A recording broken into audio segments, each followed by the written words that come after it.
Bago natin simulan ang part siyam, nais ko munang magpaabot ng taos-pusong pasasalamat sa inyong walang sawang pagsuporta sa ating YouTube channel. Para sa mga nagustuhan ng ating video, huwag kalimutang mag-subscribe at pindutin ang notification bell upang lagi kayong updated sa mga susunod pa nating content. Napahawak siya sa kanyang bewang at sinabi, "Dahil sa nangyari, nawala ang aking focus. Bukod pa roon, nasa mataas na siyang antas. Kung hindi ako nagkakamali, sa pagkakatanda ko, isa na siyang level 30. Kaya natural lang na hindi ko siya kayang tapatan sa ngayon. Dapat pala ay hindi ko siya hinamak at minaliit.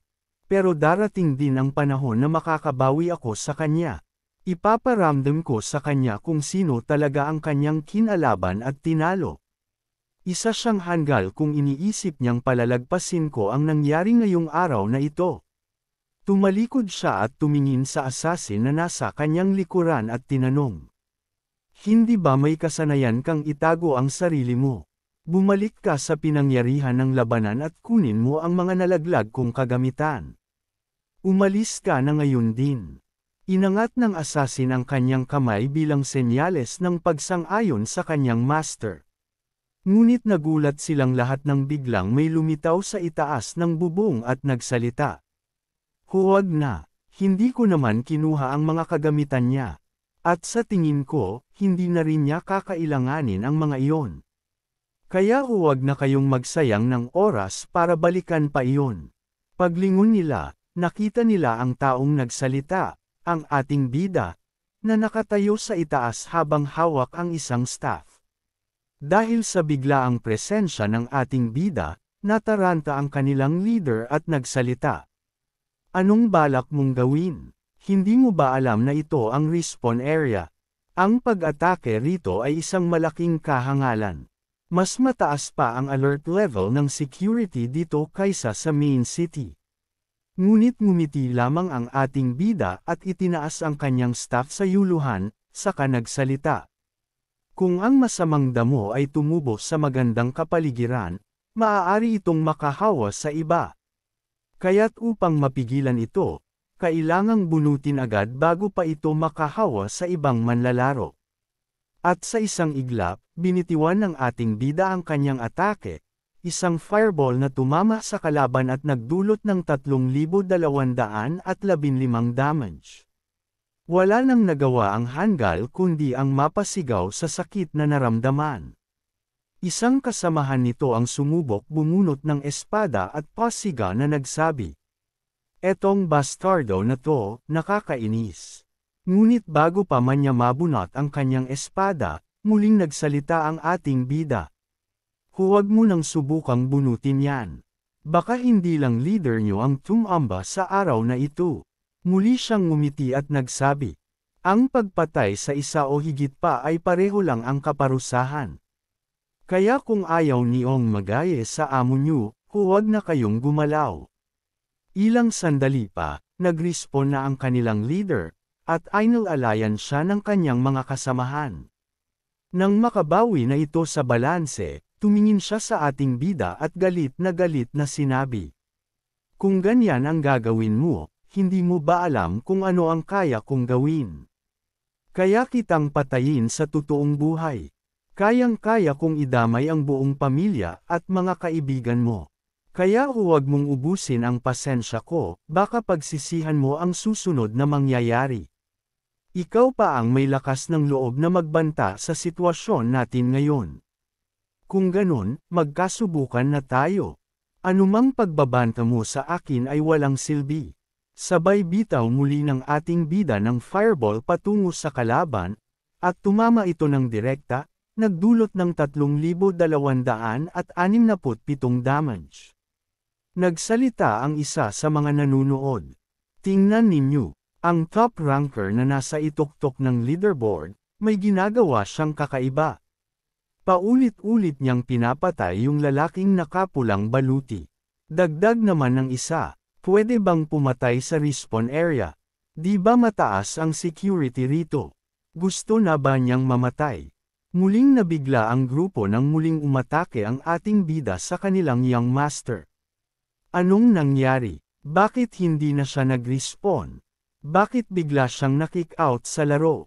Dumating na ang mga enforcer ng respawn area, mga nakasuot ng itim na balabal.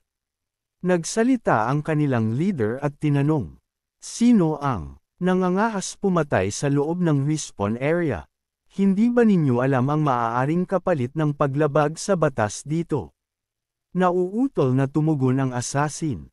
Si Ye Xiao. Siya ang pumatay sa respawn area. Napabulong siya sa sarili. Patay ka ngayon, Ye Xiao. Hindi ka makakatakas sa hatol ng Black Robe Enforcers. Napatingin ang isa sa mga gwardya sa kanya at tila nabigla sa narinig na pangalan.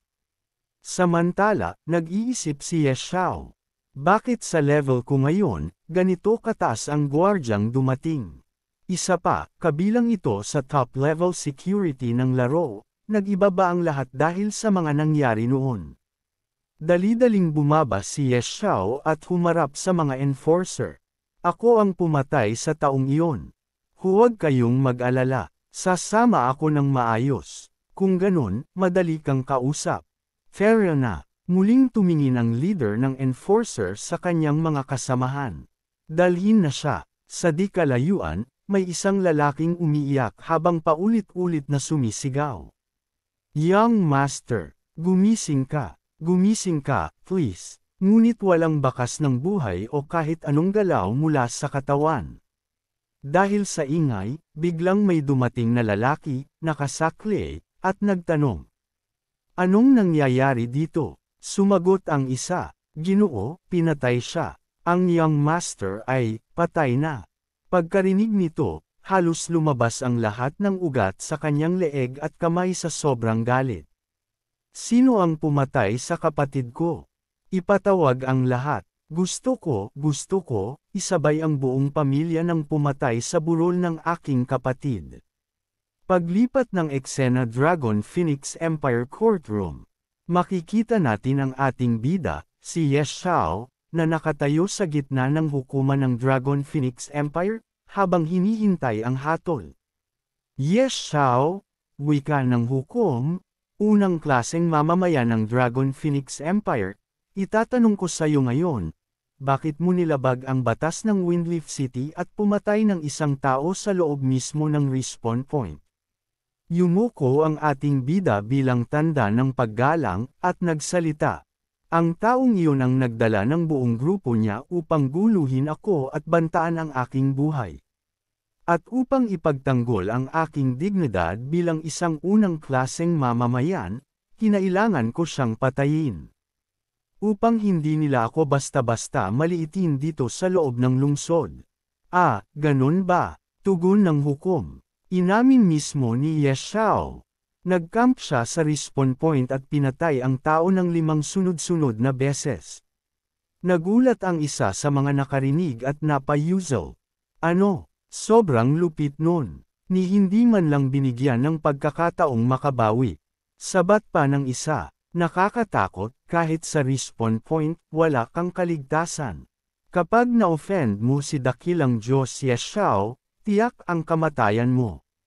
Kung ganun, bulong ng isa, hindi ba't ibig sabihin nito, kung sino man ang gustuhin niyang patayin sa laro, ay mamamatay na lang.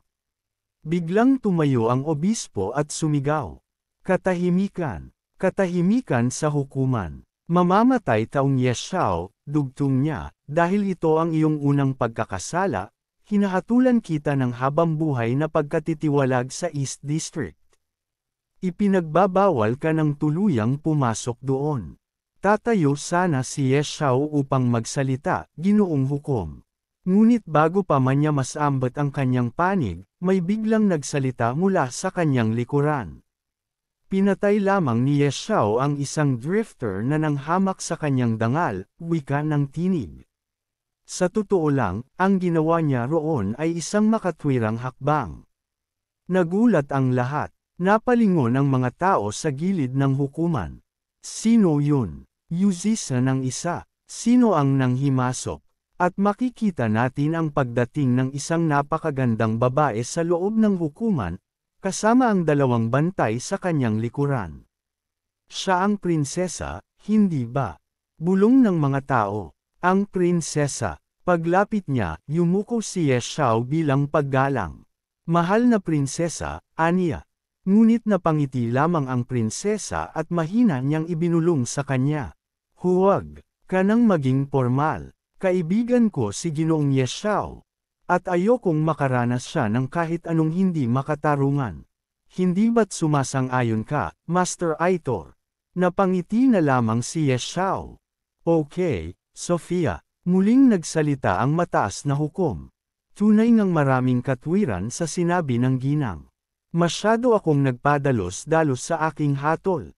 Ako'y humihingi ng paumanhin. At ayon sa batas ng Windleaf City, dugtong pa niya, kung ang isang drifter ay nang-api sa isang unang klaseng mamamayan, karapat-dapat lamang siyang parusahan ng kamatayan. Lumakad ang prinsesa patungo sa gitna at mariing sinabi. Kung ganon, bakit hindi pa ninyo tinatanggal ang posos ni Ye Xiao? Agad siyang tumingin sa mga gwardya. Tanggalin niyo agad ang posos. Pahabol pa ng prinsesa. Kung ganoon, kataas-taas ang hukuman, dahil napatunayang walang kasalanan si Ye Xiao, at kung wala na kayong ibang ipinag-aalala, maaari na ba kaming umalis? Nauutol na tugon ng hukom. Kung kailan niyo po nais, mahal naming prinsesa. Ngumiti ang prinsesa. Mabuti naman. Maraming salamat. Pagharap niya kay Ye Xiao, malumanay niyang sinabi. Fair na, Ye Xiao. Tugon ng ating bida. Sige, Sofia. Tahimik na nagpasalamat si Ye Xiao sa kanya. Salamat sa tulong mo, Sofia. Napabuntong hininga ang prinsesa bago sumagot. Sinuwerteng bata ka talaga. Nakaligtas ka na naman sa kamatayan. Pero sige, huwag mo na munang isipin yun. Pahabol pa niya, medyo nag-aalala ang tono.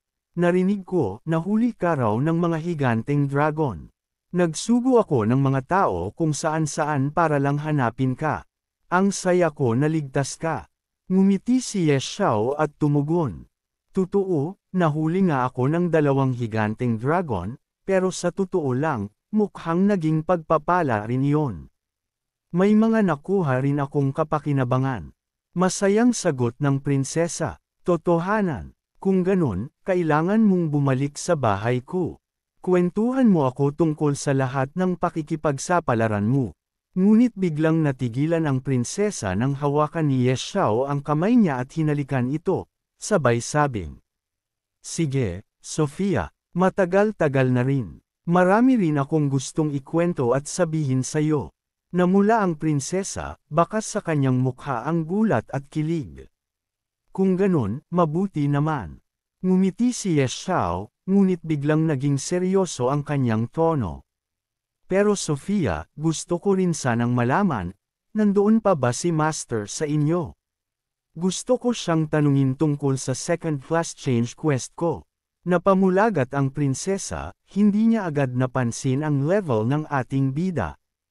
Ha! Level 30 ka na. Narating mo na agad ang second class change quest.